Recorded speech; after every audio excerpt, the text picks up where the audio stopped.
21 juillet 2017, alors que Obdoulia Sanchez, 18 ans, conduit avec sa sœur et la copine de sa sœur sur le siège passager, un drame va se produire. Et l'événement sera retentissant car absolument tout sera diffusé en live sur Instagram. Hey guys, j'espère que vous allez bien. Eh bien moi merci, ça va très bien, c'est très gentil de demander. On se retrouve pour une nouvelle ADJ, affaire du jour. Je suis Nathalie Cat, pour ceux qui ne me connaîtraient pas. Je vous présente des affaires de true crime, mon domaine de prédilection et d'étude. Par la même occasion, je vous présente des histoires insolites, non mentionnées dans le YouTube francophone. Alors si, comme moi, tu es passionné de crime, n'hésite pas à nous rejoindre. Tu rejoindrais une communauté de gens qui sont loin d'être naïfs. Et rejoins-nous, sinon Poupie viendra se charger de ton sort, elle me l'a confirmé. Poupie, c'est elle. Si je viens à te manquer entre deux vidéos, je te laisse mon Instagram et mon TikTok, j'y suis très présente, mais je te laisse avec le générique.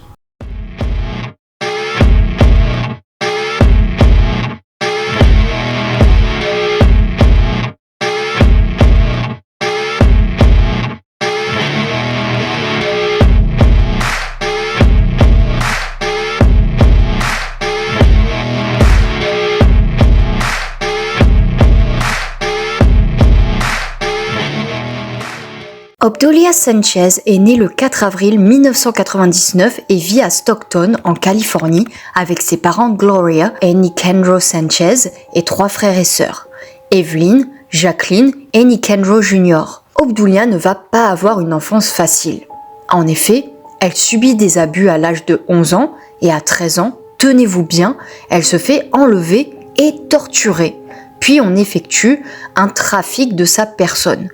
On la force également à boire de l'alcool et à prendre des substances illicites, ce qui va la rendre dépendante. Et si je raconte tout ça, ces faits horribles, c'est que tout cela l'a probablement menée à commettre l'acte horrible qui allait se dérouler des années plus tard, le 21 juillet 2017.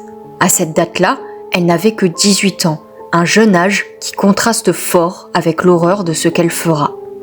Elle venait tout juste d'avoir son bac. Pendant 2 ans, elle avait été sous l'égide du service de la protection de l'enfance et Jacqueline, sa petite sœur, avait tout juste 14 ans et venait de terminer la seconde. Jacqueline. Tous les gens qui connaissaient Jacqueline la décrivent comme intelligente, courageuse et promise à un brillant avenir.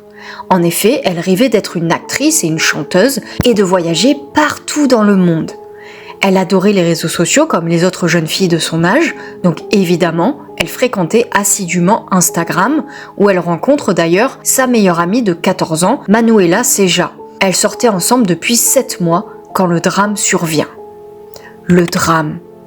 Le vendredi soir du 21 juillet 2017, Obdoulia et sa sœur Jacqueline sont en voiture de Stockton en direction de Fresno pour rejoindre Manuela, sa copine. Jacqueline allait avoir 15 ans et était toute excitée de sa future soirée d'anniversaire qui allait se dérouler le week-end, mais malheureusement, elle n'aura jamais l'opportunité de célébrer cet événement important. À 18h40 sur l'autoroute de Los Bonos en Californie, Obdoulia et Jacqueline commencent un stream, donc une vidéo en direct sur Instagram, et dans la vidéo, on la voit conduire bien sûr, mais aussi rapper sur de la musique. Sur le siège arrière se trouvent Manuela et Jacqueline, serrées l'une contre l'autre, insouciantes. Elles ignoraient totalement ce qui allait arriver dans peu de temps. Obdoulia retire soudainement ses mains du volant, ce qui fait prendre un dangereux virage au véhicule. Quand Obdoulia tente de reprendre le contrôle, la voiture prend une embardée et va se cracher contre une clôture de fil barbelé et se renverse totalement dans un champ. Ils sont sans dessus-dessous. Et dans la vidéo, on peut aisément entendre les cris de terreur et le son métallique de la voiture qui s'écrase.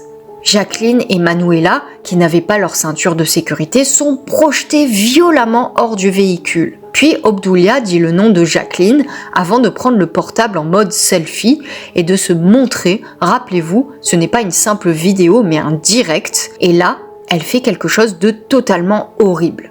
Elle montre toujours en live le corps éparpillé de sa sœur sur le sol et plein de sang. Elle dit à la caméra « Putain, je viens de tuer ma sœur. Ok, je sais que je vais aller en prison à vie. Ok, c'était la dernière chose que je voulais voir arriver. Ok, je m'en fous, je vais tout montrer. » Le dernier plan montre Obdoulia agenouillé à côté de sa sœur, disant « Je suis désolée chérie, je ne voulais pas te tuer ».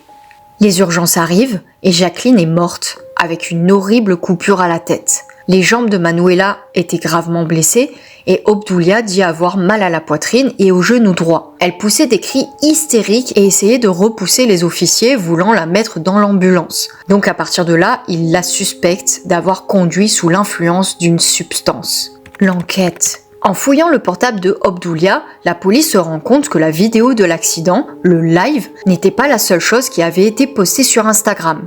En effet, il existait une autre vidéo publiée en story.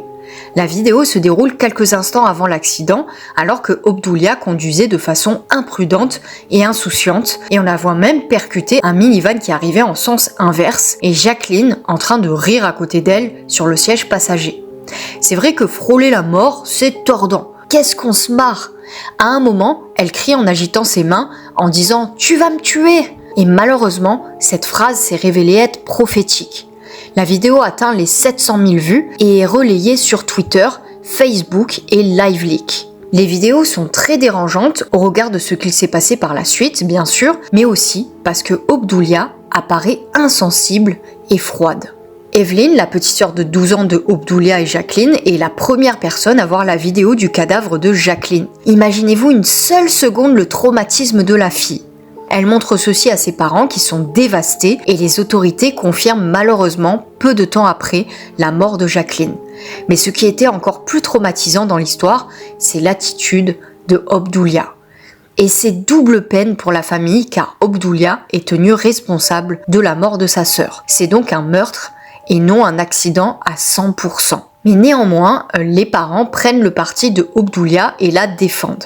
Alors même si l'attitude de Obdulia est plus qu'inappropriée, on est d'accord, je peux les comprendre. Ils avaient déjà perdu une fille, ils ne voulaient peut-être pas en perdre deux à cause de la peine de prison qu'elle encourait. Ils affirment donc en chœur que c'était un accident et que ce n'était pas sa faute, mais la faute du pneu qui avait explosé. Bon là, c'est un petit peu tiré par les cheveux, c'est vrai. Pour eux, l'accident serait de toutes les manières arrivé. On peut dire pour leur défense qu'ils étaient peut-être trop bouleversés pour avoir du discernement. Vous allez sûrement me demander, mais et Manuela? Manuela a été transportée à l'hôpital et a pu être soignée. Seule sa jambe avait été blessée, contrairement à sa copine Jacqueline, qui avait eu moins de chance. Manuela, de son côté, fait comme les parents de Jacqueline, elle ne blâme pas Obdulia, mais les réseaux sociaux. Cependant, même si Obdulia est défendue par la copine de sa sœur décédée et ses parents, on ne peut pas la proclamer innocente pour autant. Et rien n'est joué à l'avance. Le procès. Les autorités découvrent que le taux d'alcool dans le sang de Obdulia était au-dessus du seuil légal et il y avait plus grave encore. Il y avait aussi des traces de substances illégales, donc Obdulia conduisait sous influence. Elle est donc chargée d'homicide véhiculé. Oui, ça existe, qui s'est produit alors qu'elle était sous l'emprise de la drogue et de l'alcool, donc conduite sous emprise et de mise en danger d'enfants. Et elle est également accusée de mise en danger d'enfants. Obdulia plaidera non coupable et son avocat dira que même si en vidéo, il était vrai, Obdulia avouait le crime en disant « j'ai tué ma sœur », les circonstances de sa mort n'étaient pas assez claires pour qu'on l'accuse de meurtre et non de mort accidentelle. Il dit sa cliente brisée et dévastée. Il avance aussi l'enfance difficile de Obdulia qui ne donne aucun droit à personne de la juger. Petite parenthèse, ce n'est pas parce que quelqu'un a eu une enfance difficile que ça lui donne le droit de faire n'importe quoi par la suite. Ceci ne constitue pas une justification en soi. Je veux dire, à ce moment-là, on peut plaindre aussi Bundy et Dahmer pendant qu'on y est, vu que leurs enfances respectives n'étaient pas jolies. Pour l'avocat, quelques minutes de visionnage d'un live Instagram ne donnaient le droit à personne de juger sa cliente. Cliente qui était très jeune au moment des faits, 18 ans, et qui avait été une enfant adoptée et victime de trafic sexuel. Soit dit en passant, ça rappelle le cas de Cyntoia Brown que j'ai traité il y a peu de temps. Je te mets la vidéo dans le petit i, juste là. Obdulia change son plaidoyer de non coupable à non contestation.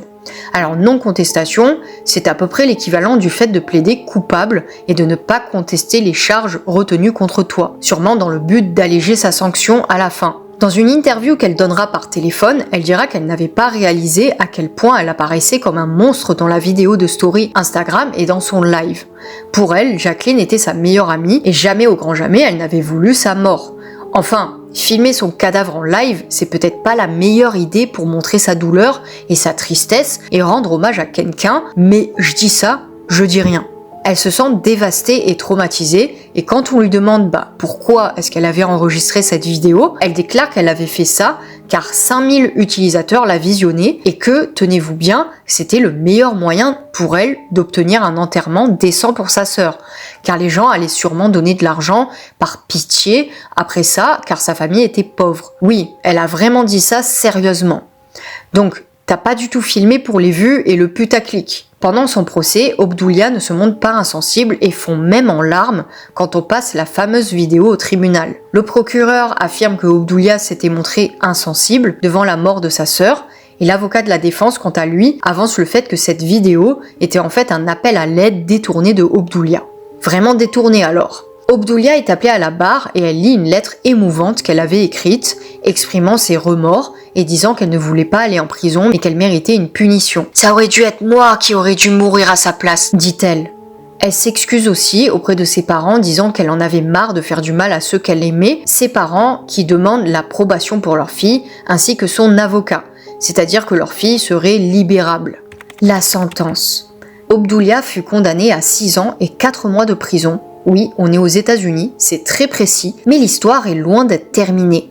Car en septembre 2019, alors que Obdoulia a purgé 2 ans de sa peine, elle est relâchée pour bon comportement et elle suit une cure de désintoxication. Là, vous allez dire tout va bien, mais revirement de situation, 1 mois plus tard, seulement, après s'être fait libérer, elle se fait arrêter à nouveau à cause d'une course-poursuite avec la police alors qu'elle refusait de se rendre alors que son permis était expiré, en grillant ainsi un feu rouge et 2 panneaux stop sur la route de March Lane. Un homme sur le siège passager se précipite même hors de la voiture pour se précipiter vers la police. Les autorités trouvent aussi une arme chargée dans la voiture de Obdoulia, donc elle n'a pas du tout retenu la leçon de la prison et elle est de retour au frais après seulement 1 mois en liberté. Elle est accusée d'avoir conduit sans permis valable, d'avoir violé sa liberté conditionnelle et pour port d'armes. Au tribunal à nouveau, elle apparaît froide et détachée, changée, avec le tatouage du nom de sa sœur dans le cou. Sa famille la soutient pourtant toujours et son père se rend régulièrement au parloir, affirmant que sa fille avait besoin d'une aide valable et que la prison n'était pas appropriée pour ce faire. Il prétend que Obdoulia a été diagnostiquée avec un trouble bipolaire et qu'elle avait besoin de traitements adaptés. Il y a beaucoup de choses à soulever dans cette affaire, notamment l'argument utilisé par Manuela qui serait la faute imputée à Instagram et aux réseaux sociaux dans cette affaire. Dans ceci, j'entends la responsabilité d'Instagram dans le drame. Alors pour moi, et c'est personnel, c'est un argument dérangeant dans le sens où personne ne l'a forcé à faire un live Instagram pendant qu'elle conduisait sous l'emprise de drogue et d'alcool. Je veux dire, personne ne l'a forcé à conduire dans cet état-là et à faire un live Instagram. C'est un petit peu comme si on accusait la marque de la voiture d'être responsable de l'accident.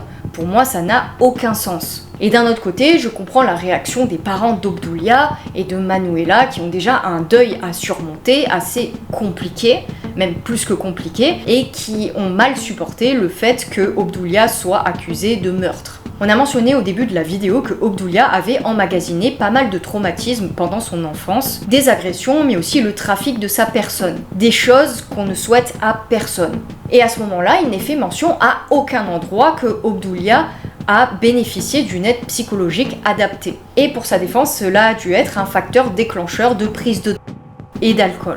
Et j'en arrive au diagnostic supposé de Obdoulia, alors je dis bien supposé car c'est avancé par le père d'Obdoulia, donc je ne sais pas si c'est un réel diagnostic ou quelque chose qui a été posé comme ça. Et d'ailleurs, moi-même, je ne peux pas la juger vu que je ne la connais pas et que je ne l'ai pas expertisée moi-même. Donc ce diagnostic supposé de bipolarité. Alors, le trouble bipolaire appelé précédemment trouble maniaco-dépressif se manifeste grossièrement comme le fait de vivre de manière démesurée des émotions et de ne pas savoir les maîtriser à 100%. Petit exemple, une personne atteinte de bipolarité vivra la tristesse de façon plus intense qu'une autre personne, et de même pour la joie qui s'apparentera à un épisode de manie.